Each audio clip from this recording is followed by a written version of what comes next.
Seen him in the ring. It was actually from out the gym. When you seen the fight that they was at, it was actually done here at this gym. He made it happen, you know.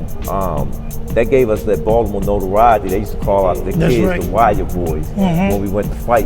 You couldn't say when they, seen the kids that was on TV and stuff, and they was getting the notoriety. They said, "Yo, they seen our show and whatnot," That's right. So it was just a blessing that our Lord put us in that situation to put that spotlight on Baltimore. And that spotlight was so impactful. I remember my daughter, she played basketball down St. Francis. They won a championship. And I don't know, who went to St. Francis? What your boxer? Truck, right, Lorenzo Truck Center. Right, yeah. Wherever Baltimore athletics went, they knew about it, because of your strong testimony and how a director picked that up. But like Coach Calvin, you from Lexington Terrace. Coach Leon, tell the viewers about your neighborhood.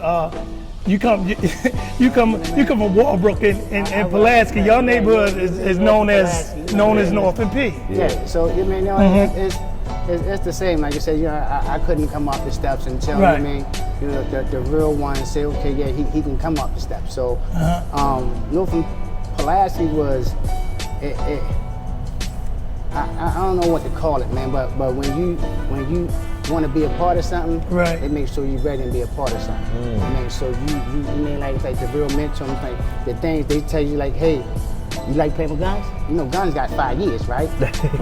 So they say, okay, you like pulling the trigger. If you don't kill him, attempted murder is just versus murder. You stand, right? Preach, man, preach. So the whole thing is being mentored, and then when you tell the old head, yes, I still won't be a part of it.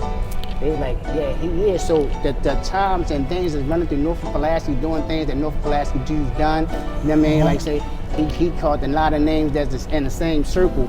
You know what I mean? And we stood for Baltimore. We stood. Nobody couldn't come from up top to come down here to do X, Y, Z, and we handled our business. I'm saying, but the time came when we, you go the prison, the jail. How do you hold your own? You know what I mean?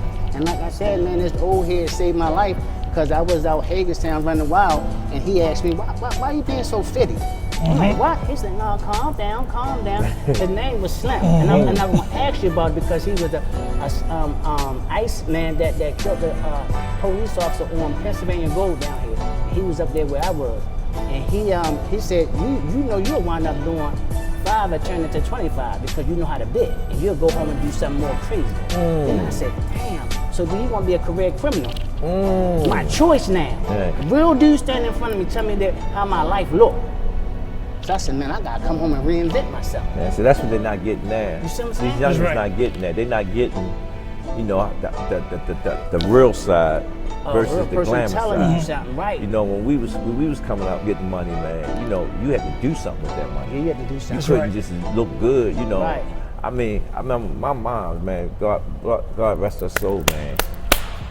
I couldn't let her know what I was doing because she was a church boy. We had the biggest church on Fremont Avenue, you get what I'm saying? And her church members like, your son a part of everything. No, my son go to work every day. We had our own grocery store, our own Bell's Bomb, we was doing things, but at the same time, I was madness in the city. You know what I'm saying? That's right. But when I sit back and reflect, it wouldn't made me who I am today. You know what I'm saying? So when I look at the youngins, I don't ridicule them jokers on the street because they surviving. Sometimes we get kids come in here, they taking care of the whole family. So how can I tell a kid to stop doing something when I don't have a solution for him to stop doing it? And that's what's wrong. You know what I'm saying? They're not coming out trying to reach these kids to pull them up. I was working for Phillips Food, and when I took over the being the manager, the youngest black manager, I told him, you gotta give me full control.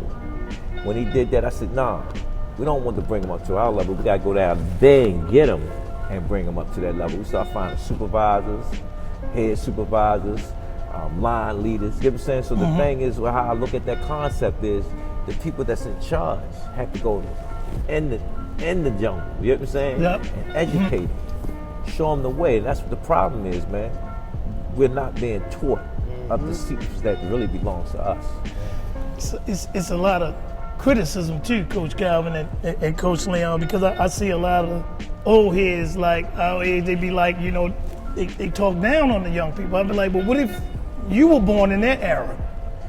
You know, you like you were saying about the mayors and the police officers and the community. They're in a whole nother different era, you know, so we can't really be too judgmental. We got to raise up as mentors. You just sit here and said that. I just named some thoroughbreds that raised me, and look where I'm at. Get what I'm saying? I don't discredit their teachings. Right. Because everybody you come in contact, their teachings, their lessons. That's what I always So say.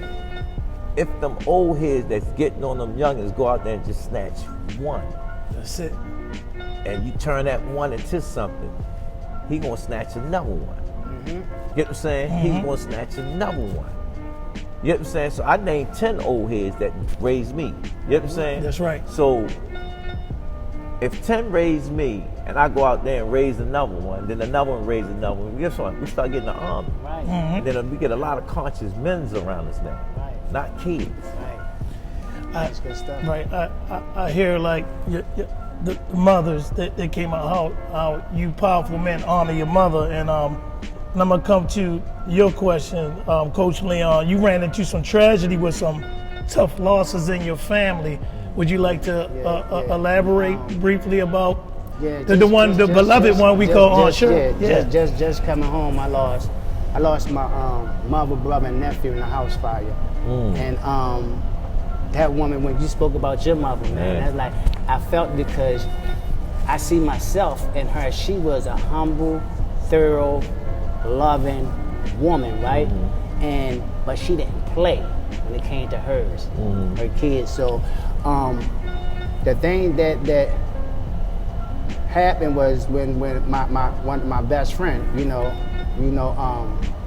Levia came and said, I try to keep your mother because one of my brothers got paralyzed. He got shot in the back, and he was stored in the house. So she came out the house to get somebody to help her bring him out. So my man Levy was like, man, your mother came in the house, flame shooting out the door. She fighting me. You know what I mean? Like, are you going in there to help me get my baby?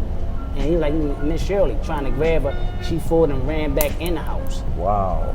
Ran back in the house. So, you know what I mean? The strength for her, I sit back and think on her loyal and her dedication and her word mean everything to her kids. You know what I mean?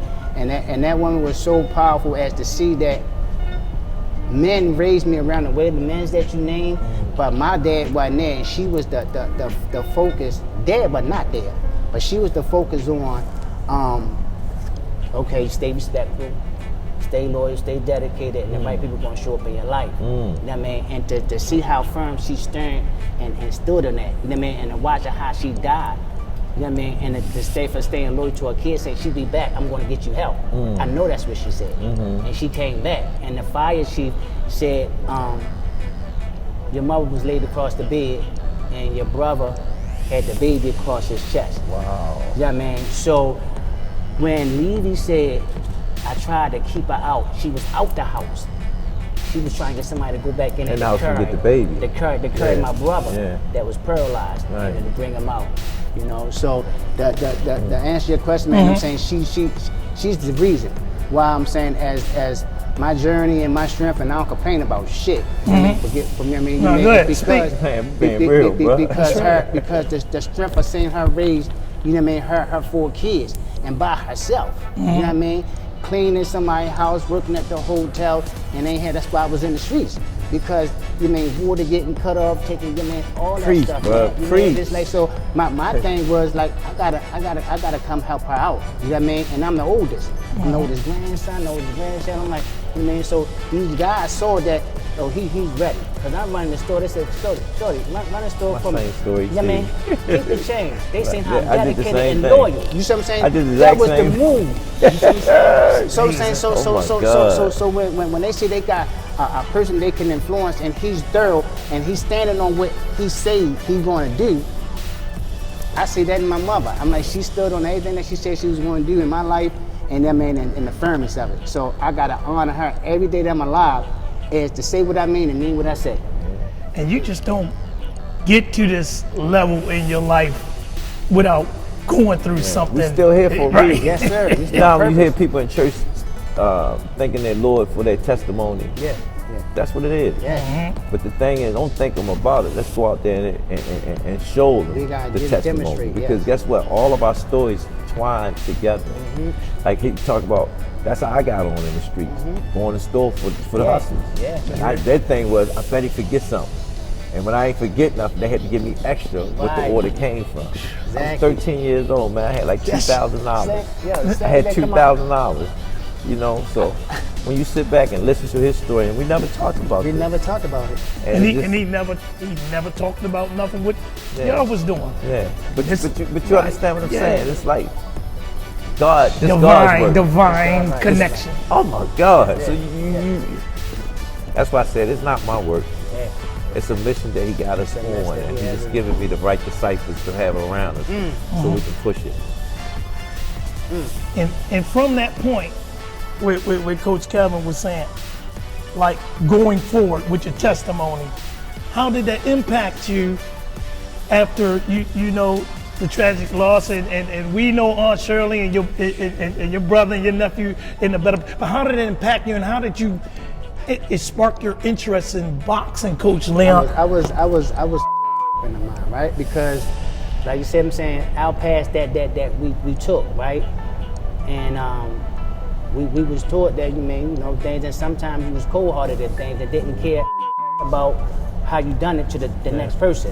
So I felt that, and I don't know why I thought I was full of myself, thinking that God was getting my attention to get me to feel the way that other people felt about their loved ones. When he showed me, saying, as my mother, my nephew, and my brother, man, my heart was crushed.